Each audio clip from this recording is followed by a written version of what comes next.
राहण्याचं भाग्य जरी कुटुंबाला आमच्या गरिबाला दिलं आणि दानात खरी तर गरिबाचीच असते. ठीक आहे, भाषण करायची वेळ नाही, परंतु या ठिकाणी आपल्या गावचे सरपंच उपस्थित आहेत, पोलीस पाटील आहेत, सांगोला तालुक्याचे सभापती नुकत्याच झालेले आहेत आमचे पूनमताई इंगोले, ती या कार्यक्रमाला या ठिकाणी उपस्थित झालेले. खरं तर पूनमताईच्या हस्तेच एखादं वाटप आपण केलं असतं बरं झालं असतं, कारण ते तालुक्याला घरकुल वाटणाऱ्या त्याच आहेत. तिकडे आली कधी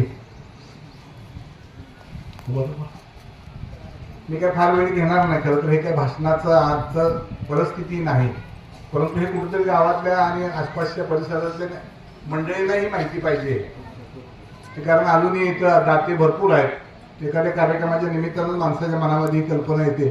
खरं तर ही कल्पना जरी कुटुंबाला कशा पद्धतीनं सुचली, म्हणजे तात्यांचं जे खरं स्वप्न आहे ते त्यांच्यानंतर सुद्धा त्यांच्या कुटुंबाला, आमचे आप्पा असतील, त्यांचे बंधू असतील, त्यांची मुलं असतील, ह्या सगळ्यांची या ठिकाणी साकार करायचा प्रयत्न केला.